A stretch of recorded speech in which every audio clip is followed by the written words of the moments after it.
Hi everyone, this is Andrea with Solheim Enterprises, and this is my mini lecture series. I'm going to talk to you today about compassion fatigue.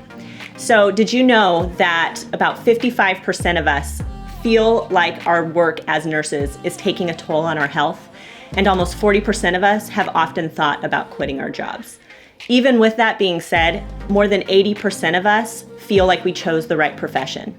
What we do is hard. It's physically demanding and it's emotionally demanding. Those emotional aspects of our job and the caring that nursing includes is what makes us so amazing at what we do. It also puts us, though, at risk for compassion fatigue. Now, I've heard people talking about compassion fatigue and they really get it confused with burnout, and they are two very different things, though they can occur at the same time. Burnout really is long-term wear and tear and the kind of dissatisfaction that comes from a job where you don't have the resources and you're just worn down. Compassion fatigue is an actual diagnosis. It's also known as secondary traumatic stress disorder, and it is the stress and dismay that occurs as a result of helping those in distress, which is our daily life. So what do we do to prevent this? We have to take care of ourselves. And again, we are givers, we are carers, and that is extremely difficult to do. So a few things you can do.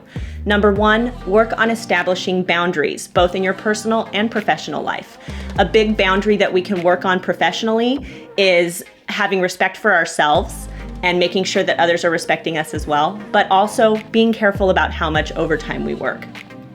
Another thing that we can do is we can make self-care a priority, taking the time to get out and enjoy those vacation hours, spend time with family, spend time with pets, whatever it is, to take that personal time.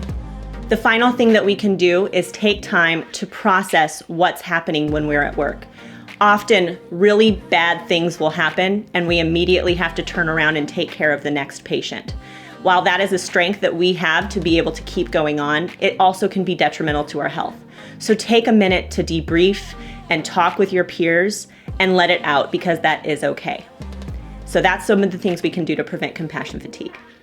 Thanks for joining, and stay tuned for more lectures.